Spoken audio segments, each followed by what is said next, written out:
Welcome everyone to Tech Canada's Deeper Insights webinar series. I am Ruth Ann Marley from Tech Canada, and as always, it is my extreme privilege to host these webinars. I welcome everyone today, and I hope that everyone took a moment of silence yesterday to honor our veterans and our service people. These people have given us our freedom, and we cannot express our appreciation more greatly. So today, please use the question box to put in any of your comments, questions, any thoughts that you might have as we go through the session. We'll make some time at the end to go through them. So without further ado, it is my pleasure to introduce to you Benoit Chalifoux. He is a speaker on soft skills, and when we talk about soft, we're talking about the strength of softness, and he's going to really go into that today. But what's amazing about Benoit is that he has this cross-cultural management business that he has enacted both here in Canada, in Africa, and across Europe. He is also part of the Faculty of Management of the University of Quebec in Montreal. He's adjunct to the Vice Dean on International Matters. He's a professor, a manager, and I know he's a lovely father and husband as well. So in his functions, he's also done 80 partnership agreements with the world's most prestigious universities. So we have somebody who's got a little bit of chops in terms of the education world to join us today. He's also an author. So he's written a book on entrepreneurship called Saisir sa chance, or in my bad French, Seize Your Chance.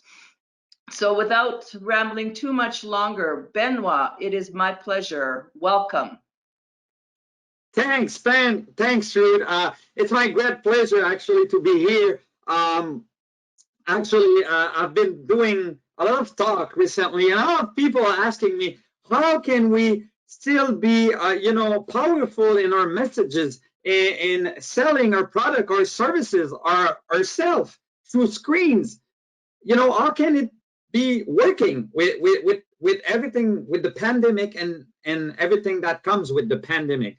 And I gotta say, you gotta have more enthusiasm than ever. You gotta be more energetic than ever. You gotta have a very, very, very good first introduction, because remember, we always tend to remember the first couple of seconds of our perception. Actually, is actually right off the bat with what we see at first. So the first couple of sentences, the first couple of minutes you share with someone is really, really powerful and very important. So guys, I'm really, really happy to be here. I've been doing a lot of the tech seminar with tech group, and it's really a big challenge, Ruth, what you're asking me to do, because you asked me to wrap it up in 1 hour. So guys, without further ado, who am I? I used to be a professional soccer player. Well, that was my dream, actually. And this is where I actually lived the experience of self-betrayed yourself. I don't know if you ever been in that spot, but I was back then. So from the age of 18 to 22, I did many, many tryouts in many, many countries: Morocco, Tunisia, Dubai, Portugal, and this and that. And every single time I would fail through the tryout, I would always emphasize on external factor for explaining my failure or my learning. If you don't like failure, could be a learning experience. So I would actually suggest that the coach didn't like me, the political situation, the cultural factor, everything was fine if it was not me, if it was not my talent. And a couple of years ago, I would say 5-6 years ago, I removed that big thing that was on my shoulder, lying to myself that I didn't succeed becoming a professional soccer player because of all kind of factors. But the truth is, I dreamed about it. I was really good at it, but I was not professional. I was not at the professional level. That's what I have to say about that. So sometimes I always share that, vulnerability is very important. You get close to people when you're vulnerable. And I think in my case, it was a really great learning path. And when I decide to be true to myself, to admit that I didn't add the required skills or talent to succeed, I discover other hidden talent, just as the one of becoming a speaker, actually, where it's more natural for me. So I used to be a professional soccer player, and then I find my X finally at 26, 27, which is communication. And then you evolve in communication. I become a teacher, an author. I just actually launched a new book called Être à son meilleur, becoming at her best. It's the incredible power of interpersonal skills. I find out that my most important quality was communication that translates in everything. I'm a speaker. Unfortunately, Ruth, and for all of the participants, I won't be holding a chair or standing on a chair because I'm usually very colorful when I'm doing my talk. As you probably discover, I'm a French Canadian, so that's why I have a funny English accent. But anyway, that's another thing. And I'm, like you just mentioned, Ruth, a family man. And why I introduce you to my family is because I learned a lot about emotional intelligence, soft skills, or relational skills by watching my kids. If you have kids, you understand what I mean. Our kids embrace their emotion and they translate their emotion into action. And what's very interesting about the kids is they're living the emotion, doing an action, and move forward. So if they have a fear, if they're I don't know, if they feel sad, well, they're gonna lodge the emotion, live the emotion, and then move forward. That's why they go from fear, sadness to happiness in a second, where it takes hours for us. I'm not saying that we should follow exactly how our kids manage their emotion, but I think there's part of the equation that we should learn from our kids, and for any other reason, actually. So before starting about emotional intelligence, I got to say that I've been a speaker on that topic for many years, and I've been traveling the world sharing my passion on that topic. And I realized that emotional intelligence are soft skills, or let's call it for this seminar human skills, because I don't think they're soft. They're very, very important in the time of change, in the time of pandemic, in a time where technology moved forward. I think human skills are the most important technological skills. When I talk with entrepreneurs, CEOs, that they hire me in the tech industry, they always say to me, Ben, our most important asset, our most important skills is the human skills. Actually, our most important technological skills is the human skills. So as you can see, it really changed the whole concept of soft skills, because they ain't soft. And when I traveled to China to express my passion about human skills, they have a word for that. It's called guanxi, means relations, the importance of relations. When I go to Africa, in many countries, it's different word. When I go to Europe, when I go to South America, in the States, it's the same. So human skills is universal, is a universal concept. That's the reason why the culture of your organization move forward or die by itself.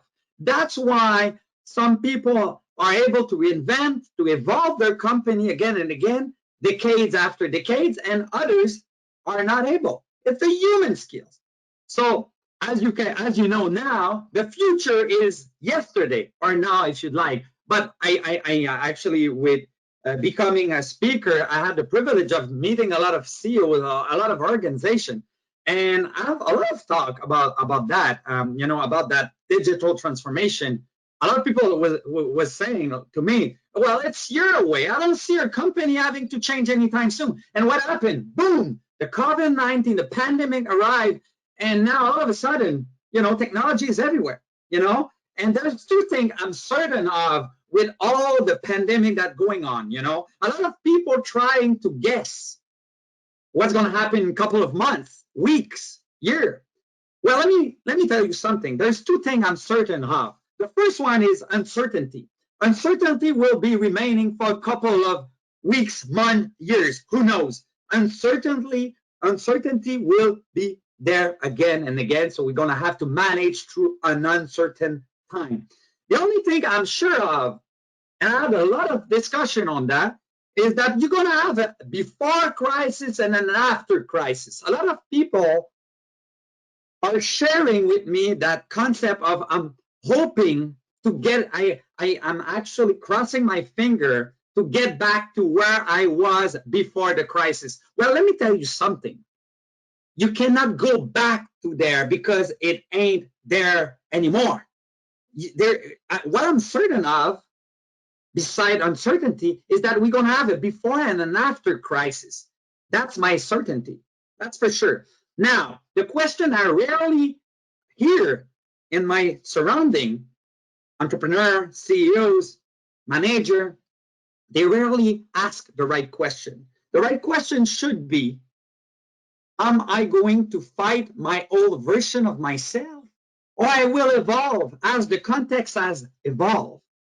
So the real question should be how I'm going to evolve in that context of the after pandemic. Will I evolve as the context evolve? You know, technology push us to evolve. So are you going to stop and wait at the train station? Are you going to get on board? Because let me tell you something. The pace of change has never been as crazy as right now. And the truth is the solution remains the human skills and that's why we need to find ourselves at our best.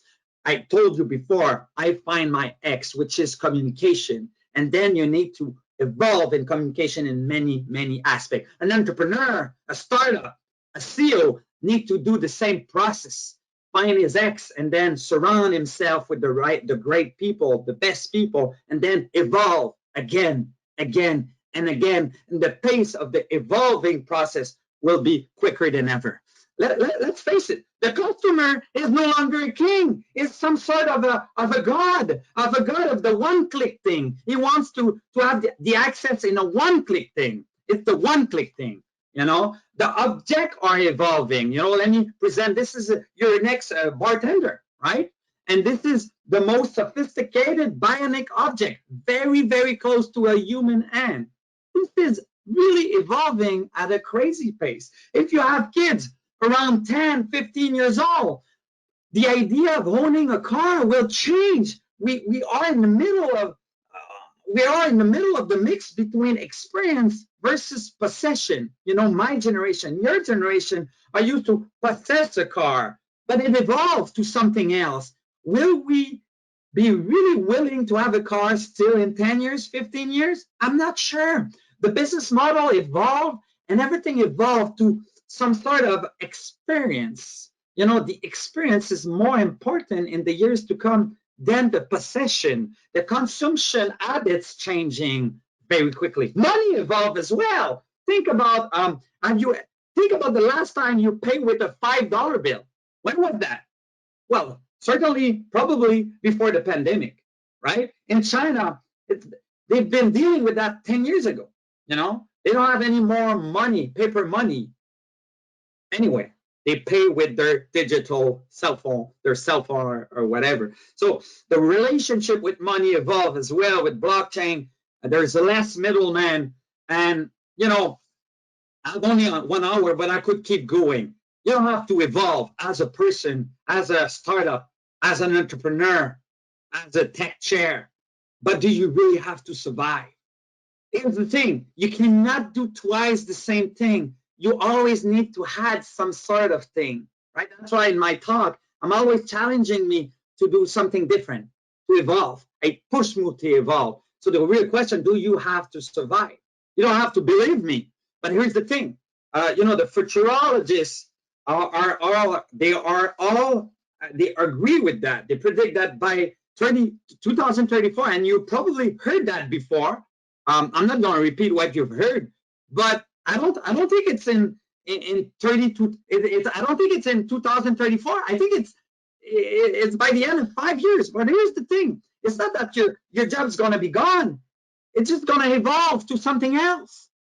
So manager will remain, but their task will evolve to something else, and the pace will just dramatically increase. That's what I think.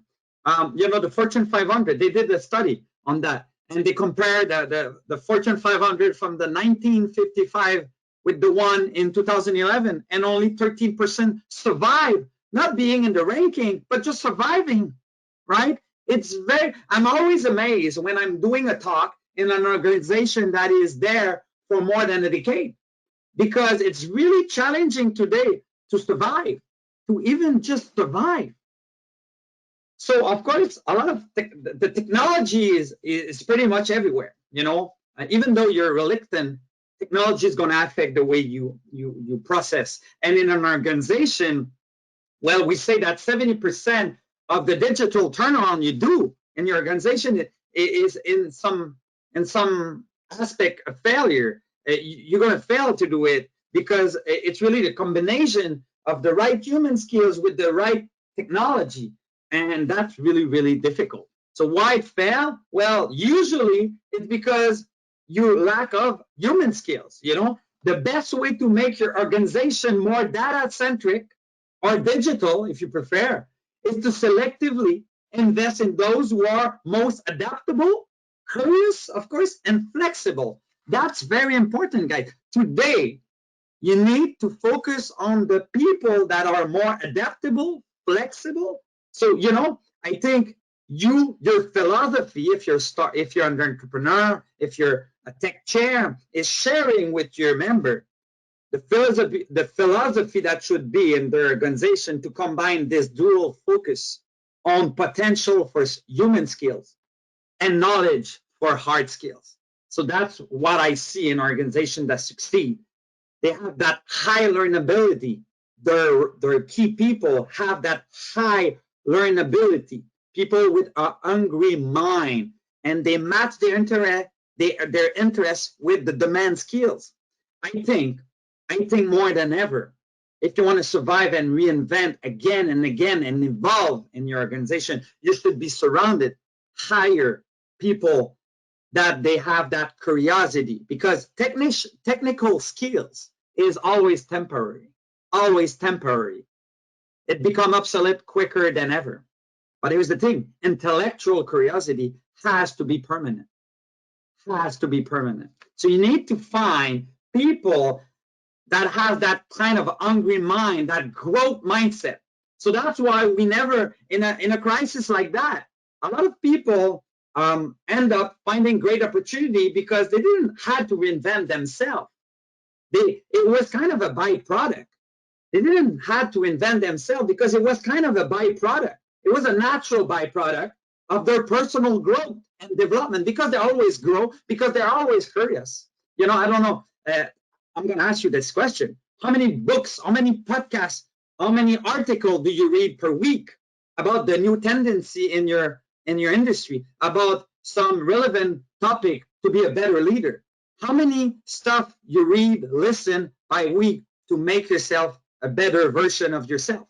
And that's why it become a byproduct to reinvent yourself, because you always have that growth mindset. So I really think that in your organization, you should really focus on having people with that growth mindset. It's really, really important, because let me tell you something.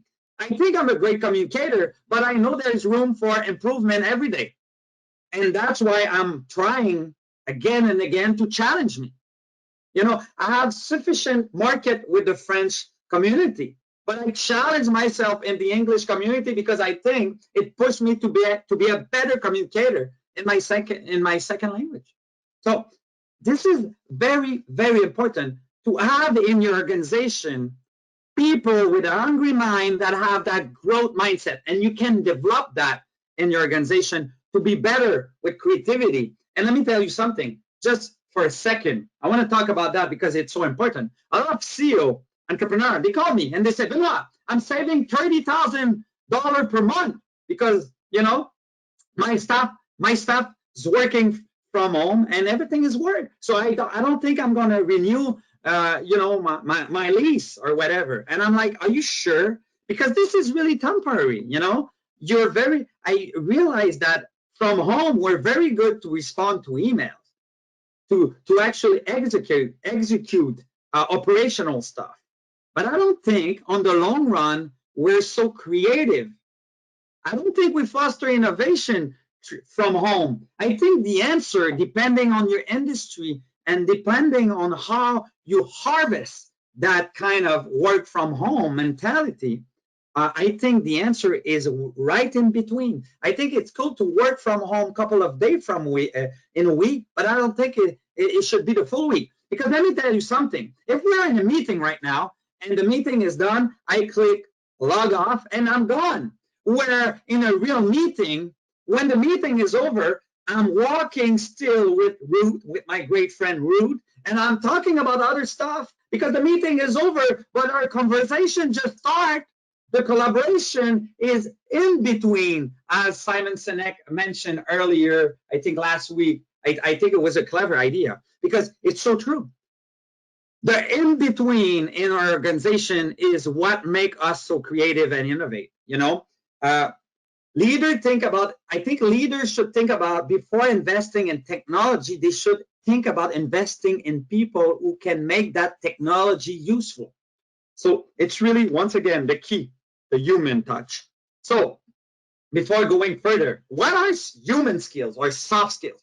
Well, let me tell you why it took so long to democratize, to popularize the topic of human skills. Why it was such a good timing for me to be a speaker on that topic? The reason is very simple. 10, 15 years ago, we were more excited about offering training to our community, to our staff, about technical skills. Because to be really clear, technical skill is very easy to learn and develop, and it's measurable, right? Technical skill. If you're following a training on the Excel software, you do a 1 day of an Excel software. After a day of doing that training, you could see clearly your improvement rates after a day, and it's really clear. I think you could probably be able to actually put a number on. Oh, I think I progressed 40%. I think I mastered 40% of the Excel software right now, because you just made work your technical ability. And when you work your technical ability to improve your technical ability, you only work with one part of the brain, which is the rational brain, which is just over here in your precortex. And you do not need your emotional brain to make it work. Here's the thing. When you want to improve your human skill, we're going to talk in a couple of minutes about empathy, about communication. But here's the catch. In order to be able to develop these specific human skills, you need to combine your rational brain with your emotional brain. And the combination of that make your improvement work. So that's why emotional intelligence, yes, they can be learned, and yes, they can be developed, but it takes more time, and you need to connect. You need to create a synapse between your emotional and your rational brain. And then you're going to be able to improve. So it's kind of like the technical part of your brain, but in a version 4.0. So because I have only 1 hour, I'm going to share with you only 5 skills in the toolbox of the human skills, or the soft skills, if you prefer. So you have, I'm gonna go very quickly with each one of them. But here's the thing: I'd like you guys to have at least one takeaway from each of the skills. So the first one I want to share is the self-discipline. A lot of people are like, "What are you talking about? You talked about interpersonal skills, and you present self-discipline as the first skills? What are you talking about?" Well, I say, well, it's part of the toolbox, and I think it's probably the most important skills to improve, to develop in the human sense of it, because before being in connection with others, you need to be in connection with yourself. You know, Will Smith says one day, and I really love what he said. He says, self-discipline equal self-love. And I agree with that. A lot of people don't learn to love themselves. A lot of people don't learn to give time for themselves. A lot of people don't learn to be generous for themselves. So how can you be generous with others? How can you give time for others if you don't give time and you're not generous with yourself? So that's why I say, I think if there's one skill you should focus on, and if you're an entrepreneur or a CEO, usually you're very good at it, it's the self-discipline approach.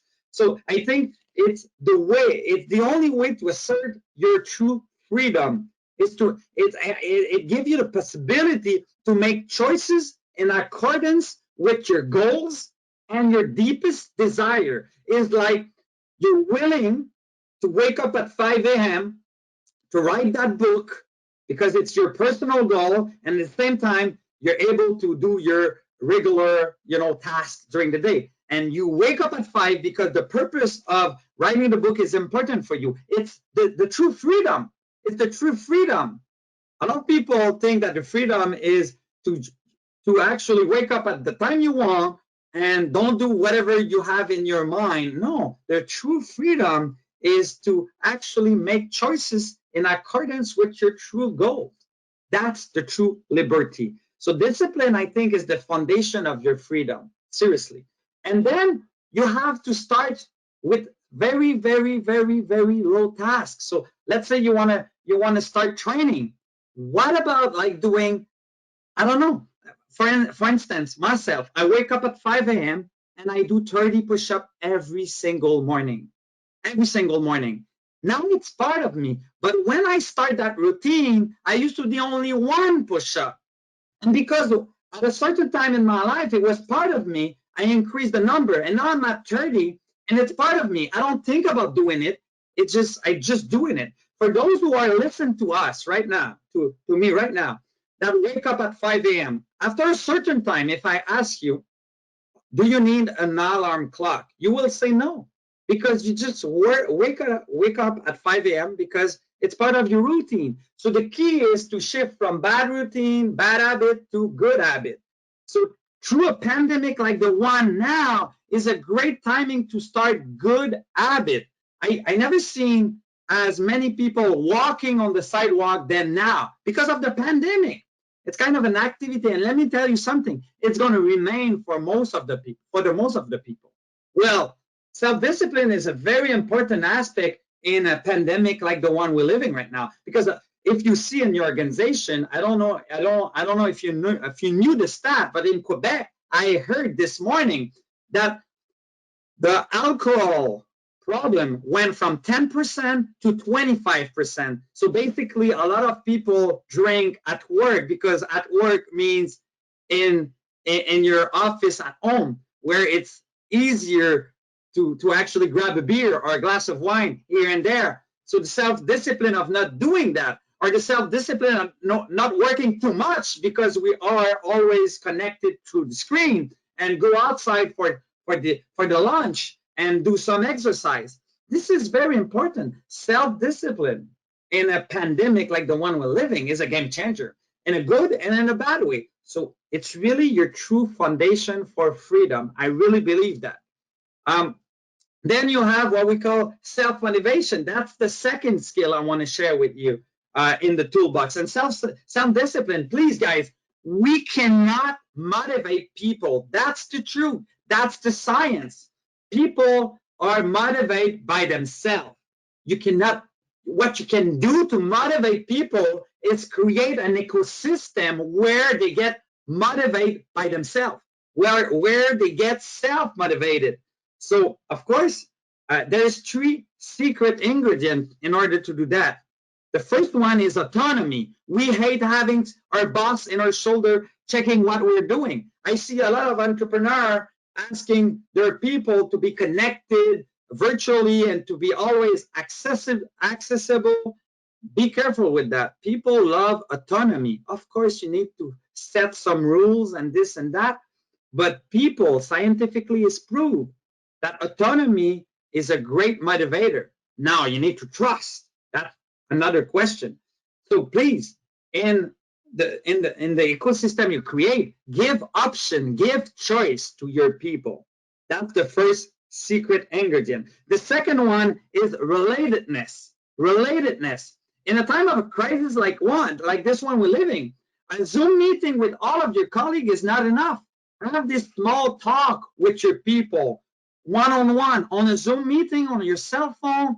I know you cannot see your people, but have these one-to-one interaction here and there. This is very important. This is our basic need to feel that we truly matter to those around us. Relatedness is a game changer if you're able to create that relatedness in your ecosystem. So if you combine autonomy with relatedness, and then you combine with mastery of the required skills, mastery of required skill. People need not only, this is our basic need to be successful, to feel we are effective and to experience growth and development. Remember, I talked to you about the importance of the growth mindset. This is very important. So please make sure your people get the training they want to improve the way they work, the way they accomplish their task. So if you combine autonomy, relatedness, and mastery of the required skills,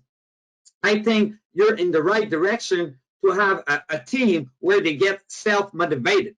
And it's very important. So if you combine self-discipline, self-motivation, then you have what we call self-control. I share that picture because I love soccer, as you know. And you know, why Zidane, for instance, did what he did in the World Cup, the most important moment of his career.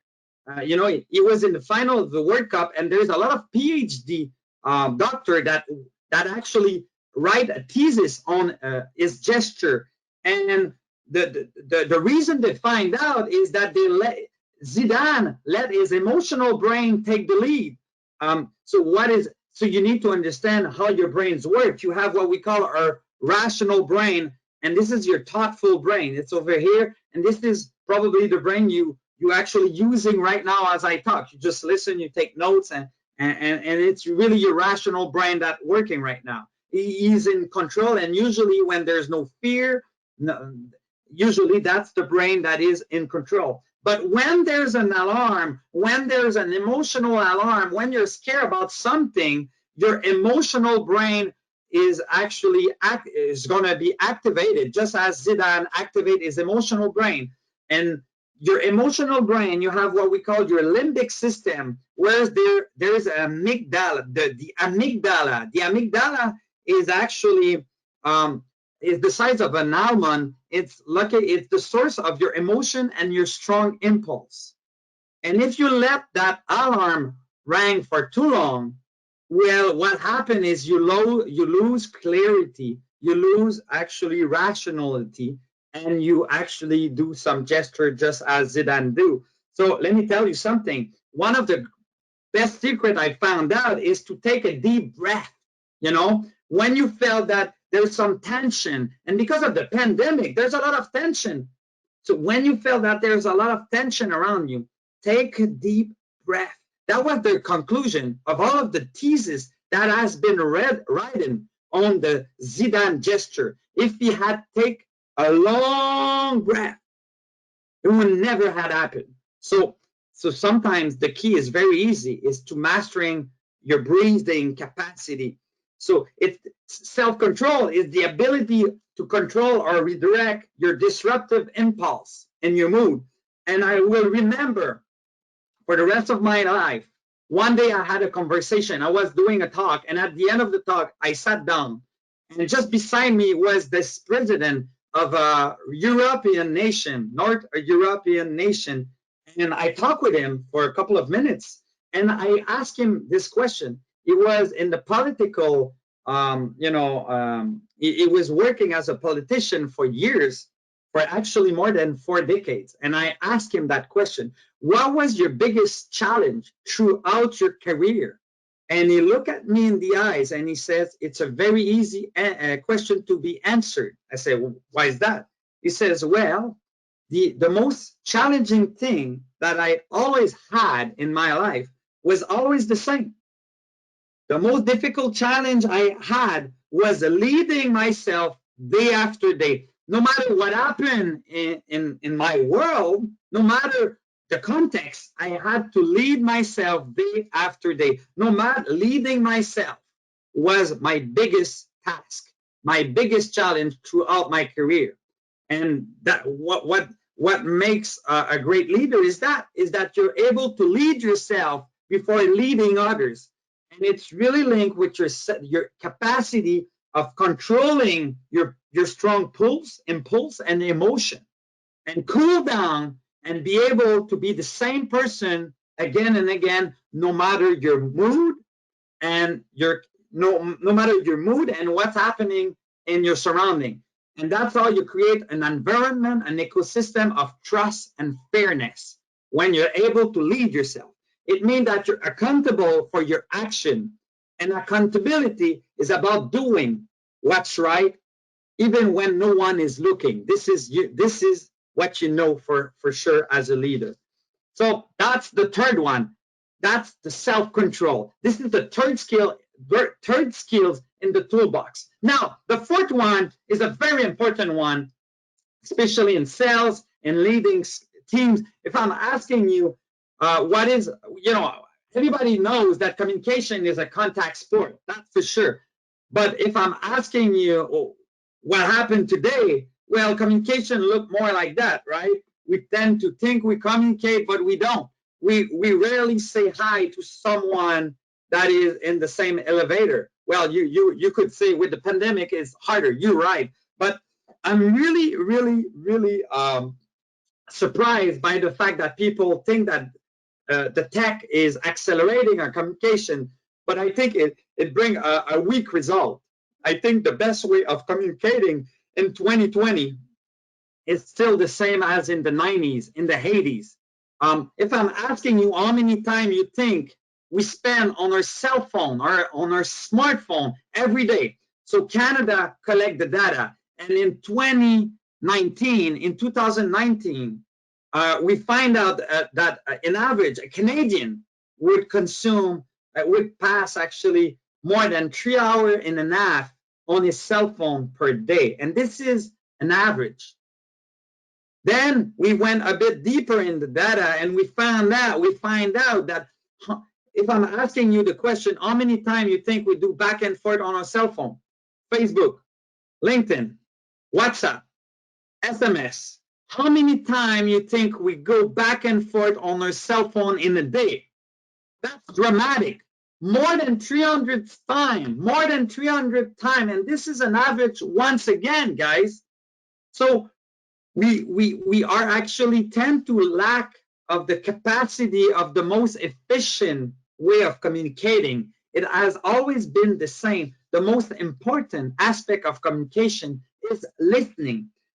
Not listening to answer back, not listening to give advice, not listening to link his context to yours, but just listen to the purpose of listening. And by the way, when you listen to your customer, you get close to him, to his interest, to his need, not your need, but his need.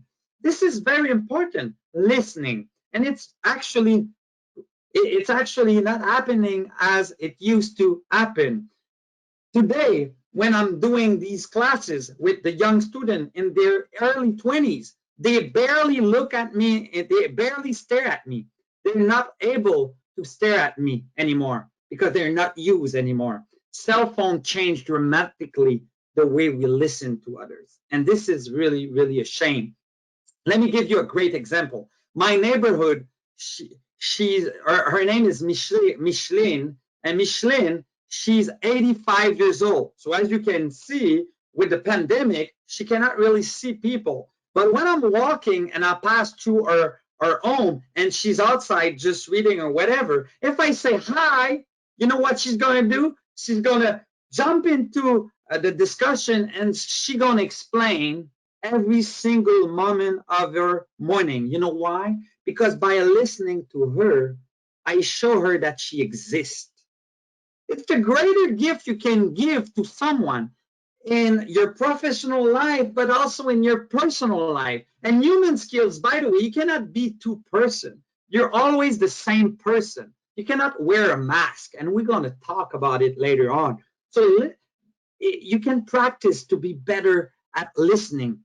It was one of my weaknesses. It was one of my flaws for years. And I find tactic to be better at listening. I rephrase all the time what people said to keep track with it.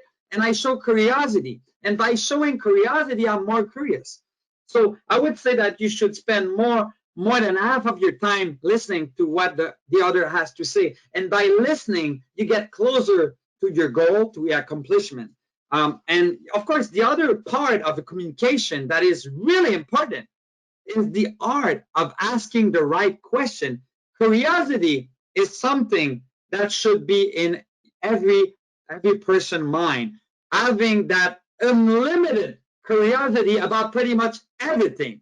Everything. You should be curious about everything in our world we living. That's how we evolve, and that's why we find opportunity for ourselves and for others. So asking the right question. In sales, we would say asking open-ended question, like what is your biggest challenge? What is your biggest goal for this year? And as you ask open-ended question, you get close to his request, to his need, and then you could find a way to actually respond to that need. So make sure to listen the answer as well, because a lot of people ask questions, but they don't listen to the answer. It's very important. Cool down and listen until the end.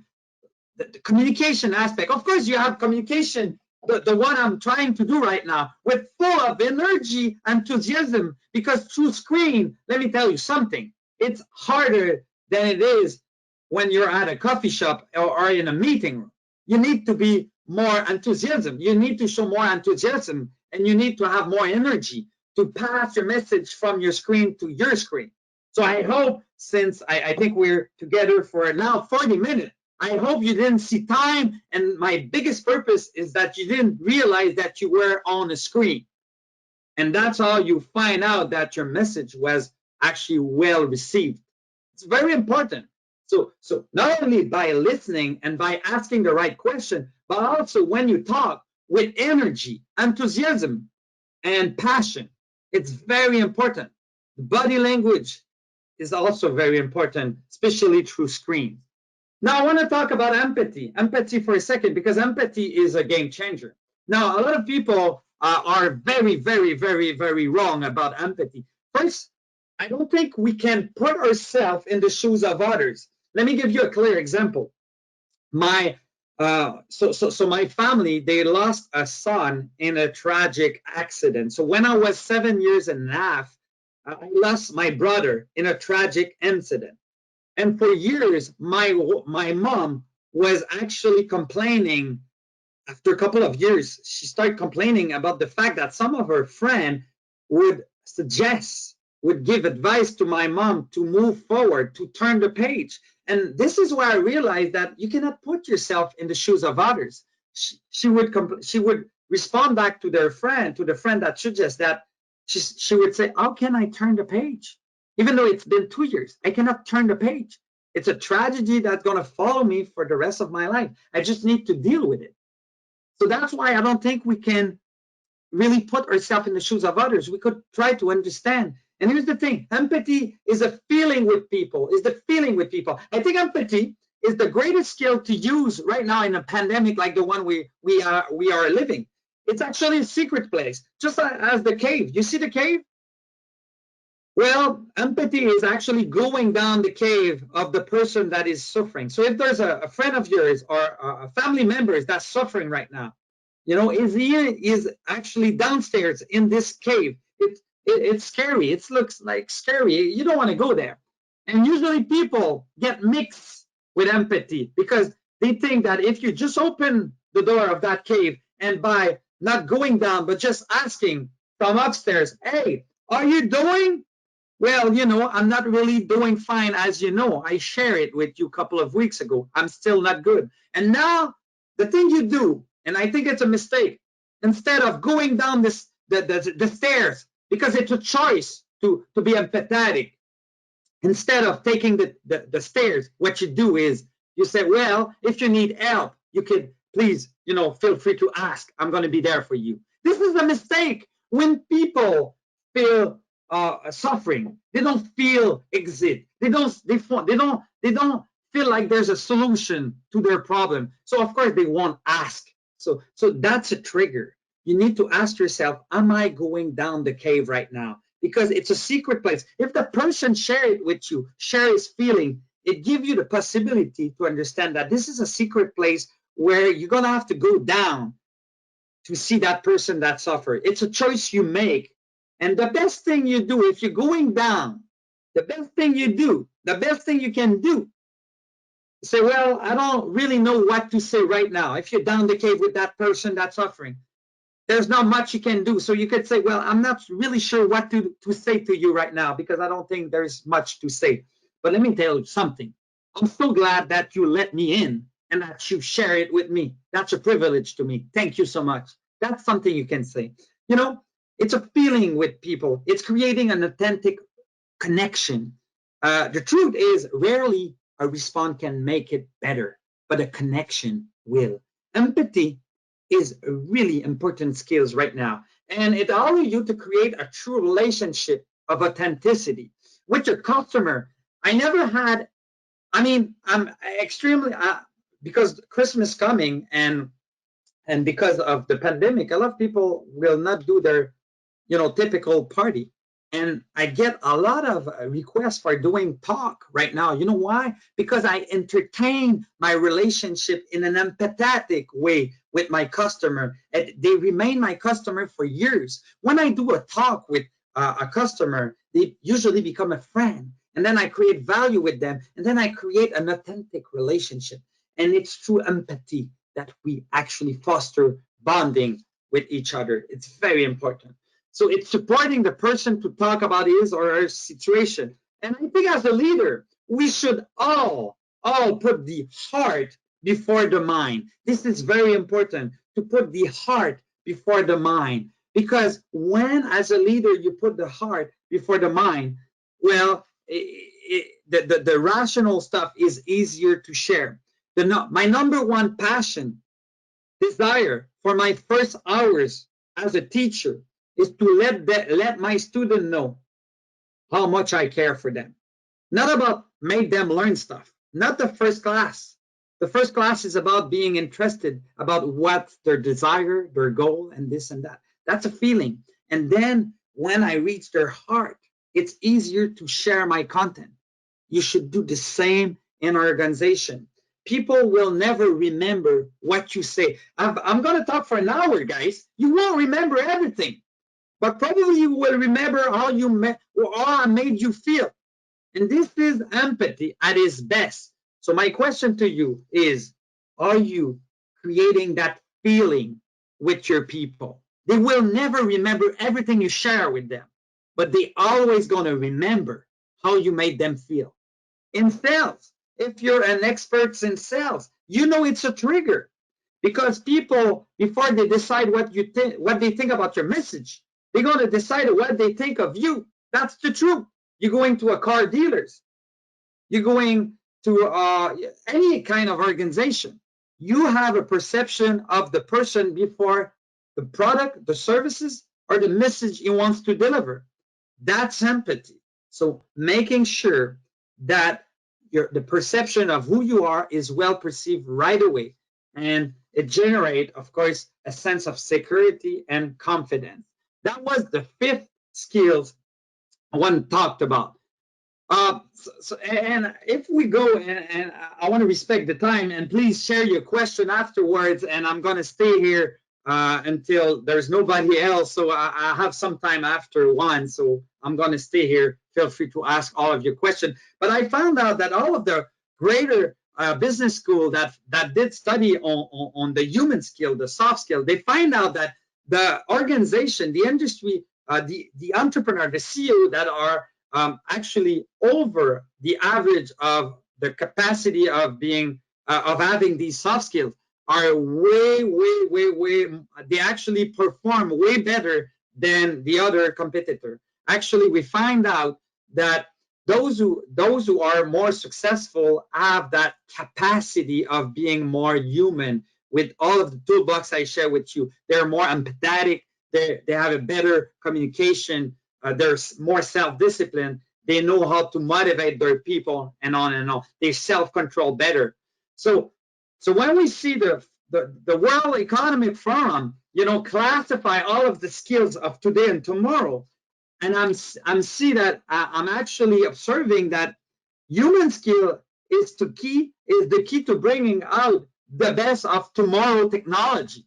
If you stay in 2030, the 5 top skills are basically human skills, and then the 6 from 10 are skills that is linked with technology and human. So technology must be interconnected with human skills in order to optimize the value process. This is very important. Human being at his best in an uncertain future will certainly be characterized, like I say, by qualities such as people that are more flexible, open-minded, creative, and unlimited curiosity. That curiosity is really a trigger that you need to foster. So the question for all is, can we improve our soft skill, our human skill? And the simple answer is yes. You all have what we call an intellectual quotient, and it's very difficult to improve it. You all have your personality. Even some people have 2 personality, but that's another story. And then you have what we call emotional quotient. And this has been popularized by a psychologist called Daniel Goleman. And he showed clearly that this is a skill that we can improve very, very easy. Here's the tipping point. In order to improve your 5 skills in the toolbox that I shared earlier, self-discipline, self-motivation, self-control, empathy, communication, in order to improve it, the tipping point in order to do it is to be more self-aware. Let me tell you something. And usually I realize that CEOs are the ones who are the less self-aware, because their people always ask questions to them. We always think that they're going to have every answer to all of our questions. And again, years go and years goes and decades go, and you lost track of who you are. So self-awareness, and think about it.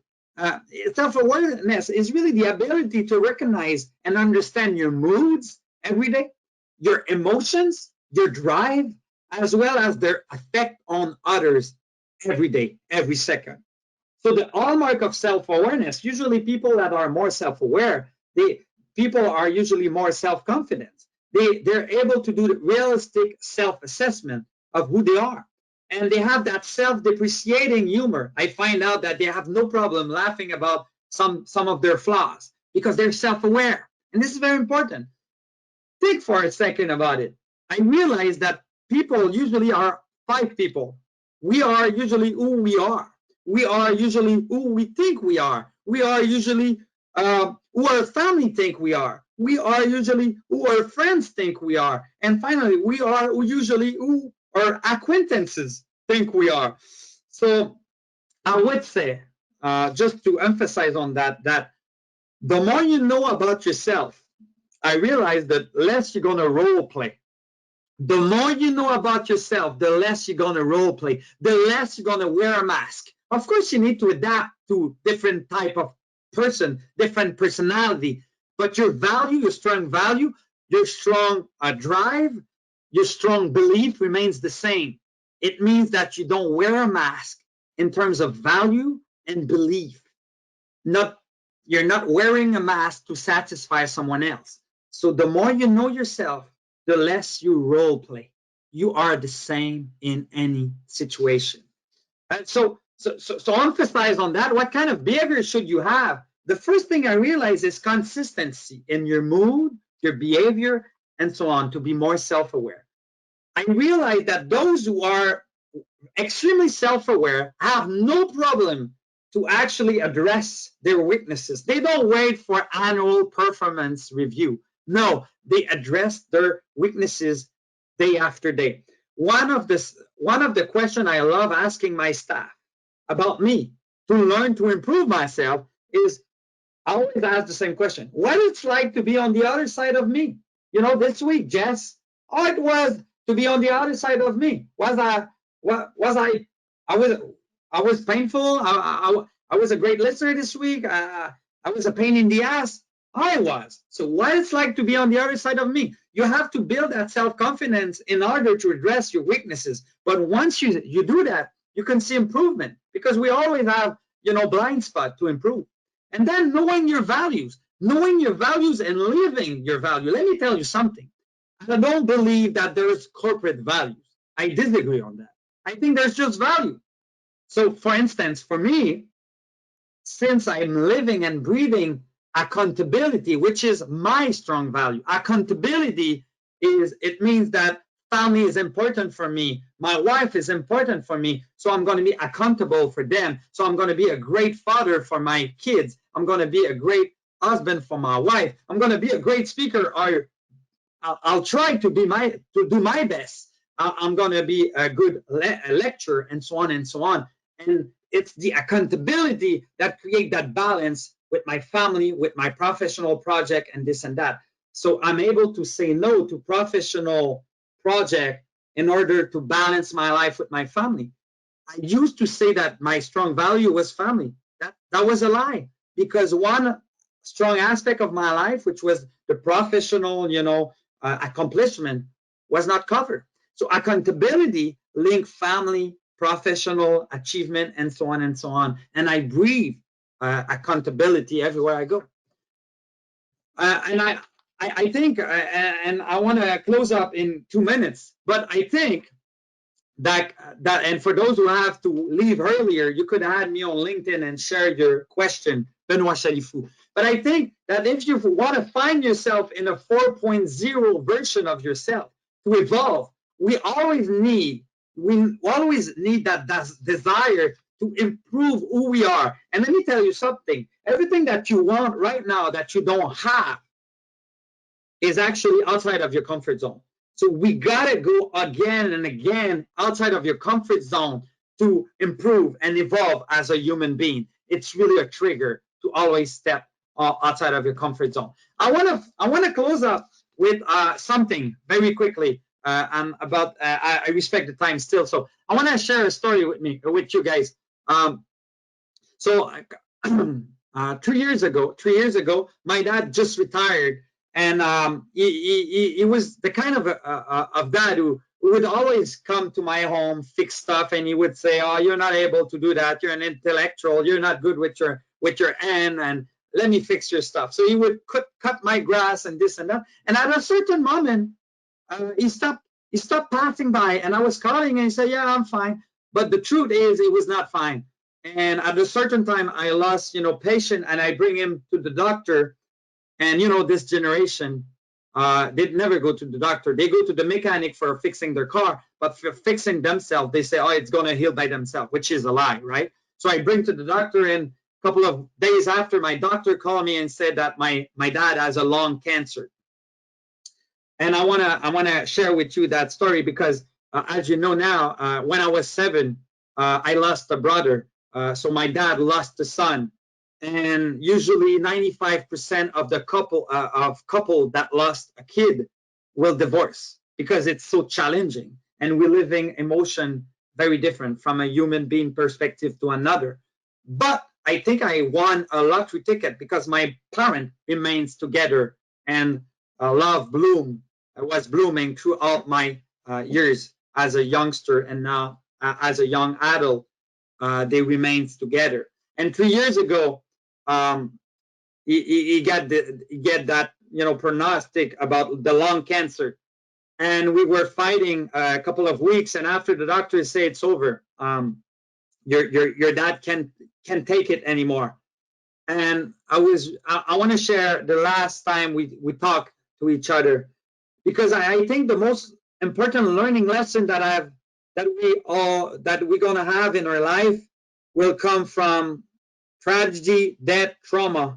I think our most important lesson, unfortunately, have come out of time when we were forced, not when we were willingly, when we were forced to do it. So I wanna share it with you for just a second. I asked 3 questions to my dad just before he died. We were at the palliative care. It was the last time we talked together, and I asked the first question, how you feel, Dad, about knowing you're gonna die in a couple of hours, days? He says, "I feel good about it because I know it now." So I felt like he was good to go. His soul was good to go. And second question I asked, I was like, "What life made you learn? You've been living some very, very difficult things. So what life made you learn? And he says, well, I learned that life is a constant relearning process. You got to never stop learning. You got to learn how to learn. And that learning process is going to just keep going. And please never stop learning. I was like, okay. And then finally, he asked the last question. I said, Dad, you lost a kid. You lost a kid. You lost your son.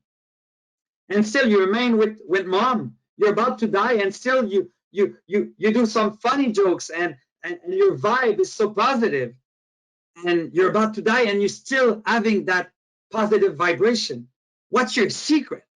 And he said to me, your mom and I found happiness in the little thing, with your brother, with our friends, the small thing, grabbing a dinner together without our cell phone, grabbing that glass of wine on the Friday night with a loved one, having that little coffee with a loved one, whatever it takes, but it's in the little thing. And just to wrap up the session, Dr. Todd Gilbert, which is the happiness doctor at Harvard University, he says that. He said, if I had to summarize all the scientific publication on the reason for happiness in one word, it would be social.